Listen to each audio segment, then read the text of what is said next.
আমার বন্ধুদের সামনে এই অকর্মণ্যটাকে দুলাভাই বলে পরিচয় দিতে আমার লজ্জা করে বাবা। এর চেয়ে ভালো হতো আপু যদি রাস্তার কোনো ভিখারিকে বিয়ে করত, তারও অন্তত নিজের একটা পরিচয় থাকতো। এক মুহূর্তের জন্য নিজেকে এই পরিস্থিতিতে কল্পনা করুন তো, আপনার আপনজনরা যাদের আপন ভাবেন তারা আপনাকে নিয়ে এমন কথা বলছে, আপনার কি মনে হবে? রক্ত কি মাথায় চড়ে যাবে না? অপমানে যন্ত্রণায় চিৎকার করে প্রতিবাদ করতে চাইবেন না? যে কোনো সাধারণ মানুষের তাই করার কথা, কিন্তু আহান চৌধুরী সাধারণ নয়। সে শুধু শান্তভাবে প্লেটের দিকে তাকিয়ে রইল, যেন কথাগুলো তাকে নয়, দেয়ালের কোনো অদৃশ্য ছায়াকে বলা হচ্ছে। আর এখানেই তো গল্পের শুরু, কারণ যে মানুষটাকে তার শ্বশুরবাড়ির লোকেরা একটা পরিচয়হীন মেরুদণ্ডহীন পরজীবী ভাবছে, তারা জানে না যে এই শহরের অদৃশ্য সম্রাট তাদের সামনেই বসে আছে। তারা জানে না তাদের পুরো অস্তিত্ব যার এক তুড়িতে শেষ হয়ে যেতে পারে। সেই মানুষটি নীরবে তাদের সমস্ত অপমান হজম করছে। কেন? কি এমন রহস্য লুকিয়ে আছে এই শান্ত নিরীহ চেহারার আড়ালে? চলুন সেই ছদ্মবেশী সম্রাটের রহস্যময় পৃথিবীতে প্রবেশ করা যাক। ডাইনিং টেবিলের এক কোণে বসে থাকা আহান চৌধুরীর কানে কথাটা যেন গরম শীষের মতো প্রবেশ করল। কথাগুলো বলছিল তার শালক সামির। তার বাবা শহরের বিখ্যাত শিল্পপতি কবির রহমান ছেলের কথায় সায় দিয়ে তীব্র ঘৃণায় আহানের দিকে তাকালেন। ঠিকই বলেছিস, এই পরজীবীটাকে আর যতদিন আমার ঘাড়ে বসে খাওয়াবি মাইরা? তোমার রুচিতে ধরল কিভাবে এমন একটা মেরুদণ্ডহীন ছেলেকে বিয়ে করতে? মাইরা প্রতিবাদ করার একটা ক্ষীণ চেষ্টা করল। বাবা প্লিজ, আহান চেষ্টা করছে তো। কিসের চেষ্টা? কবির সাহেব প্রায় গর্জে উঠলেন। সারাদিন ঘরে বসে ল্যাপটপের দিকে তাকিয়ে থাকাকে যদি চেষ্টা বলে, তাহলে তো পৃথিবীর সব বেকার পরিশ্রমী। ওর মতো একটা ঘর জামাই আমার বংশের মুখে চুন কালি মাখিয়ে দিয়েছে। আহান শান্তভাবে প্লেটের দিকে তাকিয়ে রইল। তার চেহারায় কোনো ভাবান্তর নেই। এই অপমান, এই তাচ্ছিল্য গত 2 বছর ধরে তার জীবনের এক অবিচ্ছেদ্য অংশ হয়ে দাঁড়িয়েছে। মাইরাকে ভালোবাসার অপরাধে তাকে এই বাড়িতে ঘরজামাই হয়ে থাকতে হচ্ছে, আর প্রতিদিন সহ্য করতে হচ্ছে এই মানসিক অত্যাচার। আহানের সাথে মাইরার পরিচয় এক আর্ট এক্সিবিশনে। আহানের শান্ত, গভীর আর বুদ্ধিদীপ্ত চোখের দিকে তাকিয়ে শহরের অন্যতম ধনী পরিবারের মেয়ে মাইরা নিজের সব অহংকার ভুলে গিয়েছিল। আহানের সাধারণ জীবনযাপন, সাদামাটা পোশাক, কোনো কিছুই তার ভালোবাসায় বাধা হতে পারেনি। কিন্তু তার বাবা কবির রহমান এই সম্পর্ক মেনে নিতে পারেননি। অবশেষে এক শর্তে রাজি হয়েছিলেন, আহানকে তার বাড়িতেই থাকতে হবে এবং তার ব্যবসা দেখাশোনা করতে হবে। আহান প্রথম শর্তে রাজি হলেও দ্বিতীয়টি প্রত্যাখ্যান করে। সে নিজের মতো করে থাকবে, নিজের কাজ করবে। কবির রহমানের চোখে এটা ছিল তার জামাইয়ের চূড়ান্ত উদ্ধত্ত আর অকর্মণ্যতার প্রমাণ। সেদিন সন্ধ্যায় শহরের সবচেয়ে অভিজাত ক্লাবে কবির রহমানের ব্যবসার এক নতুন চুক্তি উপলক্ষে জমকালো পার্টির আয়োজন করা হয়েছিল। মায়েরা অনেক জোর করে আহানকে নিয়ে গিয়েছিল। আহান পরেছিল একটা সাধারণ সাদা শার্ট আর কালো প্যান্ট, যা পার্টির চাকচিক্যের মধ্যে বেমানান লাগছিল। পার্টিতে ঢোকার সাথে সাথেই মায়রার বান্ধবীরা, যারা প্রত্যেকেই দামি ডিজাইনার শাড়ি আর হীরের গয়নায় মোড়া, তারা যেন আহানকে নিয়ে হাসাহাসি করার একটা সুযোগ পেয়ে গেল। ট্রিনা মায়রার সবচেয়ে অহংকারী বান্ধবী এগিয়ে এসে ব্যঙ্গ করে বলল, কিরে মায়রা, আজও তোর ঘরজনাই বরকে নিয়ে এসেছিস? কি করে ও আজকাল? নাকি এখনো তোর বাবার টাকায় বসে খাচ্ছে? আহান শান্ত গলায় উত্তর দিল, এখনো খাচ্ছি। তার নির্লিপ্ত উত্তরে ট্রিনার সঙ্গীরা অট্টহাসিতে ফেটে পড়ল। একজন বলল, কি আত্মসম্মানহীন রে বাবা! মায়েরা, তুই এমন একটা ছেলেকে কি দেখে বিয়ে করলি বলতো? মায়েরার মুখটা অপমানে লাল হয়ে গেল। সে আহানের হাত ধরে সেখান থেকে সরে যেতে চাইল, কিন্তু আহান স্থির দাঁড়িয়ে রইল। তার চোখে কোনো রাগ বা অপমান নেই, বরং এক অদ্ভুত নির্লিপ্ততা। সে যেন এক উঁচু পাহাড়ের চূড়া থেকে পিঁপড়েদের ঝগড়া দেখছে। কিছুক্ষণ পর পার্টির সবচেয়ে গুরুত্বপূর্ণ অতিথি, দেশের অন্যতম সেরা ইনভেস্টর মিস্টার সিনহা আহানকে দেখে ভূত দেখার মতো চমকে গেলেন। তিনি প্রায় দৌড়ে আহানের দিকে এগিয়ে আসতে চাইছিলেন, কিন্তু আহান চোখের এক সূক্ষ্ম ইশারায় তাকে থামিয়ে দিল। মিস্টার সিনহা থমকে বাড়িয়ে গেলেন। তার কপালে বিন্দু বিন্দু ঘাম জমতে শুরু করল। শহরের অদৃশ্য সম্রাটকে তিনি চিনতে পেরেছেন, কিন্তু সম্রাটের আদেশ তার পরিচয় গোপন থাকবে। এই অদ্ভুত দৃশ্যটা মায়রার চোখে এড়াল না। এত বড় একজন মানুষ আহানকে দেখে এমন ভয় পাওয়ার মতো প্রতিক্রিয়া কেন দেখালেন? কয়েকদিন পরের ঘটনা, মায়েরার জন্মদিন। আহানের উপর জমানো সব রাগ আর অভিমান সত্ত্বেও দিনটা সে আহানের সাথেই কাটাতে চাইল। সে জেদ ধরল শহরের সবচেয়ে দামি আর অভিজাত রেস্টুরেন্ট দ্য এম্পেরিয়ামে ডিনার করবে সে। সবাইকে দেখাতে চেয়েছিল তার স্বামী তাকে অন্তত একটা ভালো জায়গায় খাওয়াতে পারে। কিন্তু রেস্টুরেন্টের দরজায় তাদের পথ আটকানো হলো। ঝকঝকে স্যুট পরা দারোয়ান আহানের সাদামাটা পোশাকের দিকে তাকিয়ে তাচ্ছিল্যের সাথে বলল, এখানে আপনাদের মতো লোকের প্রবেশ নিষেধ।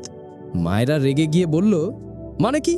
আমরা এখানে খেতে এসেছি, আপনারা আমাদের আটকাতে পারেন না। দারোয়ান এক চুলো নড়ল না। ম্যাডাম, এটা দ্য এম্পেরিয়াম, এখানে একটা ড্রেস কোড আছে, আর এখানকার খাবারের দাম আপনাদের ধারণার বাইরে। অপমানে মায়েরার কান গরম হয়ে গেল। সে যখন চিৎকার করতে যাবে ঠিক তখনই আহান শান্তভাবে বলল, আপনাদের ম্যানেজারকে দেখুন। কিছুক্ষণ পর ম্যানেজার এলেন। তিনি আহানকে দেখে প্রায় তাড়িয়ে দেওয়ার ভঙ্গিতে বললেন, দেখুন, এখানে ঝামেলা করবেন না। আপনাদের মতো কাস্টমার আমাদের রেস্টুরেন্টে সুনাম নষ্ট করে, দয়া করে চলে যান। মায়েরার চোখে জল চলে এলো। এত বড় অপমান সে জীবনেও পায়নি। সে আহানের হাত ধরে টানতে টানতে বলল, চলো আহান, আমাদের এখানে থাকার কোনো দরকার নেই। কিন্তু আহান নড়ল না। তার শান্ত মুখে প্রথমবারের মতো একটা শীতলতার ছায়া পড়ল। সে ম্যানেজারের চোখের দিকে সরাসরি তাকিয়ে হিমশীতল গলায় বলল, এই অপমানের জন্য তোমাদের পস্তাতে হবে। কথাটা বলেই আহান পকেট থেকে একটা পুরনো মডেলের বাটন ফোন বের করল। স্মার্টফোনের যুগে এমন ফোন প্রায় দেখাই যায় না। সে দ্রুত একটা মেসেজ টাইপ করে কাউকে পাঠিয়ে দিল। মেসেজটা ছিল মাত্র 2 শব্দের, দ্য এম্পেরিয়াম নাও। ম্যানেজার তাচ্ছিল্যের হাসি হেসে বললেন, কি ভয় দেখাচ্ছেন? কাকে মেসেজ পাঠালেন? আপনার বস্তির নেতাকে? ঠিক সেই মুহূর্তে ম্যানেজারের পকেটে থাকা আইফোনটা তীব্র স্বরে বেজে উঠল। স্ক্রিনের দিকে তাকিয়েই ম্যানেজারের মুখের হাসি মিলিয়ে গিয়ে সেখানে ফুটে উঠল তীব্র আতঙ্ক। তার হাত কাঁপতে শুরু করল। ফোনটা রিসিভ করতেই ওপাশ থেকে ভেসে আসা কণ্ঠস্বর শুনে তার মুখটা ফ্যাকাশে হয়ে গেল। সে শুধু বলতে পারছিল, জি স্যার, আমি বুঝতে পারিনি স্যার, ক্ষমা করে দিন স্যার, আমি এখনই ব্যবস্থা নিচ্ছি স্যার, আর কখনো এমন ভুল হবে না স্যার। ফোনটা রেখে ম্যানেজার প্রায় দৌড়ে আহানের পায়ের কাছে এসে পড়লেন। তার সমস্ত অহংকার মুহূর্তেই উড়ে গেছে। তিনি কাঁপতে কাঁপতে বললেন, স্যার, আমাকে মাফ করে দিন, আমি চিনতে পারিনি। আমার চাকরিটা বাঁচান স্যার, প্লিজ ভেতরে আসুন। পুরো রেস্টুরেন্ট আজ আপনার জন্য খালি করে দিচ্ছি। দারোয়ান থেকে শুরু করে আশেপাশের ওয়েটাররা সবাই বিস্ময়ে হতভক হয়ে গেল। মায়েরার চোখ দুটো বিস্ময়ে বড় বড় হয়ে গেল। এ কি দেখছে সে? তার সাধারণ বেকার স্বামী, যাকে সবাই পরজীবী বলে জানে, তার একটা ফোনে এই শহরের সবচেয়ে দামি রেস্টুরেন্টের ম্যানেজার পায়ে পড়তে বাধ্য হচ্ছে। তার মনে প্রথমবারের মতো একটা তীব্র সন্দেহ দানা বাঁধল। কে এই আহান? আমার স্বামী আসলে কে? বাড়িতে ফেরার পর সে আহানকে সরাসরি জিজ্ঞেস করল, কে তুমি আহান? সত্যি করে বলো, আজ রেস্টুরেন্টে কি হয়েছে? ওই ম্যানেজার তোমাকে এত ভয় কেন পেল?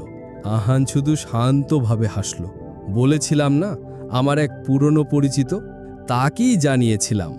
এই উত্তর মায়েরাকে সন্তুষ্ট করতে পারল না। তার সন্দেহ আরও ঘনীভূত হল। এর কয়েক সপ্তাহ পর কবির রহমানের জীবনে ঝড় নেমে এলো। তার সবচেয়ে বড় প্রজেক্ট, যা নিয়ে সে গত 5 বছর ধরে কাজ করছিলেন, সেটা বন্ধের মুখে।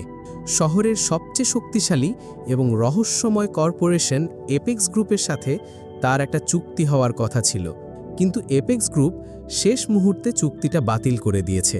এই এপেক্স গ্রুপের মালিককে তা কেউ জানত না। সবাই তাকে সেই অদৃশ্য শক্তি, দ্য শ্যাডো বলেই চিনত। কবির রহমান প্রায় ভেঙে পড়লেন। তার পুরো সাম্রাজ্য এই একটা প্রজেক্টের উপর দাঁড়িয়েছিল। একদিন রাতে ডিনার টেবিল মিলে তিনি প্রায় কান্নায় ভেঙে পড়ে বললেন, সব শেষ হয়ে গেল। এপেক্স গ্রুপ আমার সাথে চুক্তি বাতিল করেছে, আমি দেউলিয়া হয়ে যাব। সবাই যখন হতাশায় ডুবে আছে, তখন আহান শান্তভাবে ভাত খেতে খেতে বলল, এপেক্স গ্রুপ তাদের পার্টনারদের পারিবারিক মূল্যবোধের উপর খুব জোর দেয়। হতে পারে তারা আপনার পরিবারের ভেতরের পরিস্থিতি পছন্দ করেনি। কবির রহমান রেগে গিয়ে বললেন, চুপ করো তুমি, তুমি ব্যবসার কি বোঝো? একটা অকর্মণ্য পরজীবী আমাকে জ্ঞান দিতে এসেছে। আহান আর কিছু বলল না। পরদিন সকালে কবির রহমানের জীবনের সবচেয়ে বড় বিষয় অপেক্ষা করছিল। তার ফোনে এপেক্স গ্রুপের সিইওর ফোন এলো। তাকে জানানো হলো এপেক্স গ্রুপ চুক্তিটা পুনর্বিবেচনা করতে রাজি। তবে তাদের একটাই অদ্ভুত শর্ত আছে। শর্ত? কবির রহমান প্রায় লাফিয়ে উঠলেন। যে কোনো শর্তে আমি রাজি। ওপাশ থেকে সিইও গম্ভীর গলায় বললেন, চুক্তি সইয়ের সময় আপনার কোম্পানির তরফ থেকে আপনার সাথে আপনার জামাই মিস্টার আহান চৌধুরীকেও উপস্থিত থাকতে হবে। এটা আমাদের চেয়ারম্যানের ব্যক্তিগত অনুরোধ। কবির রহমানের মাথায় যেন বাজ পড়ল। আহান তার বেকার অযোগ্য জামাইকে এপেক্স গ্রুপের চেয়ারম্যান ব্যক্তিগতভাবে কেন দেখতে চান? হাজারটা প্রশ্ন তার মাথায় ঘুরপাক খেতে লাগল। অনিচ্ছে সত্ত্বেও তিনি আহানকে সাথে নিয়ে যেতে রাজি হলেন। নির্দিষ্ট দিনে এপেক্স গ্রুপের হেডকোয়ার্টারে পৌঁছালেন কবির রহমান আর সামির। তাদের সাথে অনিচ্ছুক ভঙ্গিতে আহান, তার পরনে সেই একই সাধারণ শার্ট প্যান্ট। মাইরাও জেদ করে তাদের সাথে এসেছে। তার মন বলছিল আজ এমন কিছু একটা হতে চলেছে যা তাদের সবার জীবন বদলে দেবে। এপেক্স গ্রুপের বোর্ডরুমটা ছিল বিশাল আর বহুল। বাহুল ঘরের একপাশে কাচের দেয়াল, যেখান থেকে পুরো শহর দেখা যায়। তারা ঘরে ঢুকতেই সমস্ত কর্মকর্তা একসাথে উঠে দাঁড়ালো। কবির রহমান ভাবলেন তাকে সম্মান জানাতেই তারা উঠে দাঁড়িয়েছে। কিন্তু তিনি অবাক হয়ে দেখলেন সবার চোখ তার দিকে নয়, বরং তার পেছনে দাঁড়ানো আহানের দিকে। তাদের চোখে অপার শ্রদ্ধা আর সমীহ। টেবিলের প্রধান চেয়ারটা খালি ছিল। এপেক্স গ্রুপের সিইও মিস্টার জামান এগিয়ে এসে কবির রহমানের সাথে হাত মেলালেন। তারপর তিনি আহানের দিকে ফিরে মাথা ঝুঁকিয়ে বললেন, স্যার, আপনার জন্য সবাই অপেক্ষা করছে। কবির রহমান, সামির আর মাইরা তিনজনেই যেন পাথরের মূর্তি হয়ে গেল। আহান শান্ত পায়ে এগিয়ে গিয়ে প্রধান চেয়ারটায় বসল। তারপর সবার দিকে তাকিয়ে তার পরিচিত শান্ত গলায় বলল, মিটিং শুরু করা যাক।